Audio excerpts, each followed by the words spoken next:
Hello, कसे आहात सगळे? बरेच दिवस झाले मी व्यवस्थित व्हिडिओज पोस्ट करत नव्हते.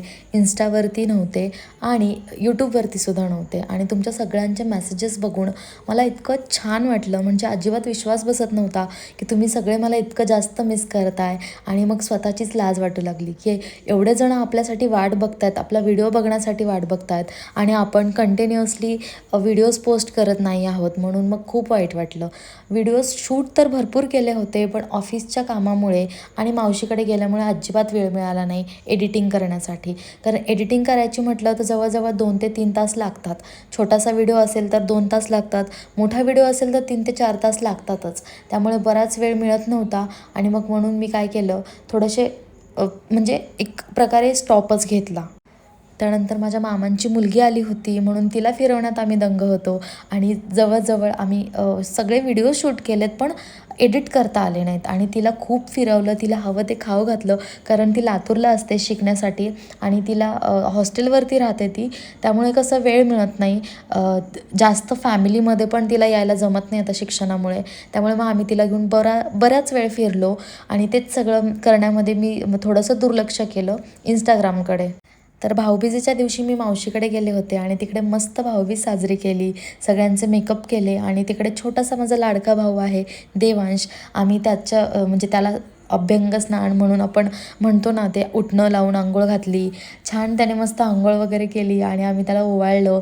असं खूप छान सेलिब्रेशन आम्ही भाऊबीजेचं केलं. त्यानंतर मग संध्याकाळ झाली होती आणि कात्रज जवळच मी होतं, त्यामुळे प्राणी संग्रहालयात आम्ही गेलो आणि सगळेजण गेल्यानंतर तिकडे तर खूपच जास्त एन्जॉय केलं. आणि जवळजवळ आम्ही रनिंग करत होतो आणि रेस लावत होतो. खूप मजा आली आणि खूप एन्जॉय केलं. आल्यानंतर माझ्या घरी आले होते पाहुणी, म्हणजेच ऋतुजा केंद्रे, जिची ID मी मेन्शन करते व्हिडिओमध्ये. ती पण एक यूट्यूबर आहे आणि व्लॉगर आहे. ती पण माझ्यासारखेच डेली लाईफ अपडेट करत असते आणि खूप सुंदर व्हिडिओज करते. आणि मला तर तिचे व्हिडिओ पर्सनली खूप आवडतात आणि खूप इन्स्पायर करतात. आणि ती माझ्याकडे आली होती. माझ्या कॅटचा जो छोटासा भाऊ आम्ही घेऊन आलो होतो नंतर, तो आम्ही तिच्याचसाठी आणला होता आणि माझ्याकडून तिला एक छोटंसं गिफ्ट मी दिलं होतं आणि तिला आवडलं ते, म्हणून मग ती ते घेण्यासाठी माझ्याकडे आली होती. सोबतच एक छोटासा व्हिडिओ आम्हाला शूट करायचा होता, तर तेही काम होतं आणि दोन्ही कामांसाठी ती माझ्याकडे आली. आणि ती चहाप्रेमी असल्यामुळे आल्या आल्या तिला चहा पाजला, कारण खूप आवडतो तिला चहा. आणि तिच्यामुळे मग मी पण चहा घेतला मस्त. दोघींनी गप्पा मारत मारत चहा घेतला आणि म्हणजे खूप एक्सायटेड होते मी तिला भेटण्यासाठी, कारण आम्ही खूप दिवसांपासून ठरवतोय भेटायचं भेटायचं भेटायचं आणि अजिबातच भेटणं होत नव्हतं. त्यामुळे मग ती आल्यानंतर खूप छान वाटलं मला. आणि त्यानंतर मग चहा वगैरे घेतला, गप्पा मारत थोडा वेळ बसलो. आणि ती थकून आली होती, कारण सोपं नाही एवढा लांबचा प्रवास करणं. ती औरंगाबादवरून आली होती, म्हणजे संभाजीनगरवरून आली होती. त्यानंतर मग तिच्यासाठी मी नाश्त्याला इडली बनवली, पण खरं तर ती नाश्त्याच्या वेळेला आली नव्हती, ती दुपारी जेवणाच्या वेळेलाच आलेली. म्हणून मग मी इडली, सांबर, चटणी असं सगळं बनवलेलं. आणि तिने मला सांगितलं की तिला इडली खूप आवडते आणि ते ऐकून मला छान वाटलं, कारण मी तिला काहीच विचारलं नव्हतं बनवण्याच्या अगोदर. मी सहजच आपलं बनवायला घेतलं आणि तिने सांगितलं की मला खरंच खूप जास्त आवडते आणि तिला माझ्या हातची इडली सांबर खायचंसुद्धा होतं. आणि मला ते ऐकून खूप छान वाटलं.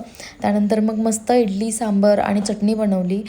जसं की मी रेसिपी शेअर केलेली होती मागच्या वेळेला, पण मी फक्त त्याच्यामध्ये भाज्या काही टाकल्या नव्हत्या, कारण भाज्या धीरजला आवडत नाहीत. मला तर आवडतात, पण त्याला आवडत नाही. त्यामुळे मी भाज्या कमीत कमी वापरल्या होत्या, म्हणजे फक्त डाळ आणि चिंचेचा कोळाची जी आपण फोडणी देतो, उकळल्यानंतर टाकतो, तसं बेसिक एकदम सांबार बनवलं होतं.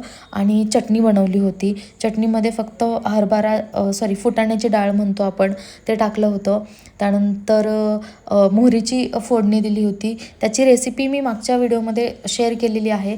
मागच्या म्हणजे खूप दिवसांपूर्वी मी इडली सांबारची रेसिपी शेअर केलेली आहे, सो तुम्ही ती जाऊन बघू शकता.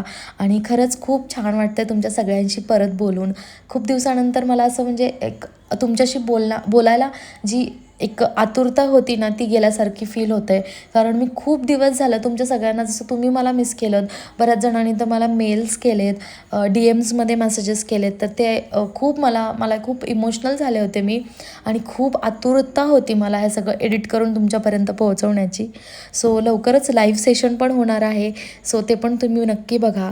रात्री तिला घेऊन मी एका गार्डनमध्ये गेले होते, पण ते गार्डन बंद होतं. आम्ही पोहोचलो तिकडे आणि गार्डन बंद झालं. त्यावर मग आमचा मूड ऑफ झाला आणि मग तिला पाणीपुरी खायची होती म्हणून आम्ही पाणीपुरी खायला आलो पिंपरीमध्येच. पाणीपुरी खाल्ली. तिला आय होप तिला आवडली असेल. आणि त्यानंतर मग माझा आवडीचा फेमस फेमस फेमस गोळा जो की पिंपरीत मिळतो. जे लोक पिंपरीत राहतात त्यांना माहितीच असेल की अशोक आईस गोळा किती फेमस आहे आणि तो मला खूप जास्त आवडतो. स्पेशली त्यांचा जो कच्ची कैरी गोळा होता तो आम्ही खाल्ला. त्यानंतर मग घरी आलो. थोडीशी कॅट्ससोबत मस्ती केली कारण दुसऱ्या दिवशी कॅट जाणार होती आणि जाणार होता आणि मग आम्ही झोपून गेलो. सकाळी ते उठले नव्हते तोपर्यंत मी भांडी घासून घेतली. तोपर्यंत म्हटलं काम आवरून घ्यावं आणि नाश्त्यासाठी काहीतरी बनवावं. पण शूट आमचं कालचं व्यवस्थित झालं नव्हतं त्यामुळे मग आम्ही दुसऱ्या दिवशी थोडंसं शूट केलं आणि सकाळी उठल्यानंतर मी पहिलं भांडी घासून घेतली. त्यानंतर म्हटलं की आधी नाश्ता करूयात मग शूट करूयात. सो भांडी घासत घासत बराच वेळ झाला. त्यानंतर मग ती आली. तिच्याशी गप्पा मारत मारत भांडी घासली. ती उठल्यानंतर तिला पाणी वगैरे तापवून दिलं. ती फ्रेश होईपर्यंत माझं बाकीचं किचनवरचं सगळं काम झालं होतं. रात्री मी भांडी न घासता झोपून गेले होते कारण खूप दमल्यासारखं झालेलं आणि बऱ्याच दिवसांचा आळस माझ्या अंगात भरला होता. त्यामुळे मग विचार केला की थोडंसं निवांत करूया आणि खिडकीमध्ये ज्या काही वस्तू ठेवल्यात सो प्लीज त्या इग्नोर करा कारण मी बरेच दिवस झालं घरी नाही आहे आणि सगळं असं पसारा झालेला आहे. सो तेही मला लवकरच आवरायचं आहे आणि वेळ मिळत नाही आहे. त्यानंतर मी तूपसुद्धा बनवलं आणि तूप थोडंसंच झालं आणि यावेळीसुद्धा बिघडलं. त्यानंतर मग सकाळी चहा केला आणि तिला खारी खूप खूप खूप जास्त आवडते. तिचे सगळे व्लॉग्स मी बघते आणि त्यामुळे मला माहिती आहे की ती खारी खूप जास्त खाते आणि मग आमच्याकडची स्पेशल लकी बेकरीची खारी मी तिच्यासाठी आणली होती. माझ्या लक्षात आलं नाही तर ती सुप्यावरून आली. माझ्या लक्षात आलं असतं तर मी तिला सांगितलं असतं की सुप्यामध्ये फेमस खारी मिळते आणि तू ती घेऊन ये किंवा तू जाताना घेऊन जा. तिला मी जाताना सांगितलं होतं पण ती घाईमध्ये असल्यामुळे ती लगेच निघून गेली आणि येताना पण काही मला लक्षात राहिलं नव्हतं. पण सुप्यातली खारी पण फेमस आहे आणि मला खूप जास्त आवडते. सो मी तिला तात्पुरतं आपल्या लकी बेकरीची खारी चारली आणि तिला ती पण आवडली. आणि त्यानंतर मग तिला विचारलं मी नाश्त्यामध्ये काय खाणार तर मग पोह्याचा बेत ठरला कारण तिला 12 वाजता निघायचं होतं. लवकरच निघायचं होतं खरं तर पण तरी पण मी तिला सांगितलं की ठीक आहे 12पर्यंत निघ तू कारण दुसऱ्या दिवशी तिचं ऑफिस होतं आणि ऑफिस असलं की मला माहिती आहे की खूप खूप खूप जास्त आपण दमतो. कुठे जाता येत नाही कुठे राहता येत नाही आणि खूप माझी इच्छा होती तिने राहावं पण खरंच तिचं खूप काम असल्यामुळे तिचं म्हणजे महत्त्वाचं काम आणि प्लस खुशीला म्हणजे तिची जी कॅट आहे तिला ती एकटी सोडून आली होती. त्यामुळे मग जास्तच वाईट वाटत होतं आणि तिला जाणं गरजेचंच होतं.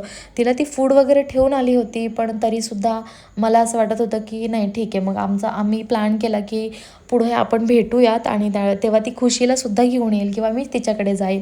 मग आम्ही पोहे वगैरे घेतले. छान नाश्ता केला आणि बराच वेळ मग कॅटसोबत मी खेळत होते कारण मला पण असं वाटत होतं की आता दुसरी कॅट गेली की मला खूप बोर होईल मला करमणार नाही आणि जी माझी कॅट आहे टुकटुक त्याला पण करमणार नाही कारण तो खूप जास्त खेळत होता दुसऱ्या कॅटसोबत. सो दुसऱ्या कॅटचं नाव आता ती ठेवेल आणि ते लवकरच मी तुमच्यासोबत शेअर करेन. आणि तोपर्यंत आता जेव्हा आम्ही दोघांना ठेवलं होतं तर टुकटुक पण त्यात जाऊन बसला होता कारण त्याला वाटत होतं की त्याला पण कुठेतरी फिरायला नेतोय आणि आम्हाला दोघींना पण खूप वाईट वाटत होतं स्पेशली मला कारण तिच्याकडे जर जी कॅट जाणार होती तिकडे खुशी ऑलरेडी होती म्हणजे तिची कॅट ऑलरेडी होती म्हणजे ते दोघं कसेही खेळतात पण माझ्याकडे आता हा फक्त टुकटुकच होता त्यामुळे मला जास्त वाटत होतं. आणि त्यानंतर मग आम्ही तिला खाली सोडवायला गेलो. बराच वेळ ती म्हणजे तिचं थोडंसं मला फील झालं की ती इमोशनल झाली आहे एकट्याला इथे सोडायचं आणि याला घेऊन जायचं पण तिला तो खूप आवडला होता आणि म्हणजे मी जेव्हा एक कॅट घेऊन आले होते तेव्हा तिने मला सांगितलं की मला पण हवं आहे. सो मी तिच्यासाठी लगेच दुसऱ्या दिवशी जाऊन घेऊन आले होते. सो अशी झाली आमची जर्नी म्हणण्यापेक्षा आमची भेट झाली फायनली. सो तुम्हाला आजचा व्हिडिओ कसा वाटला मला नक्की कळवा आणि नेक्स्ट व्हिडिओ कुठल्या टॉपिकवर हवा आहे हे सुद्धा मला नक्की कळवा. Thank you so much for watching. Bye.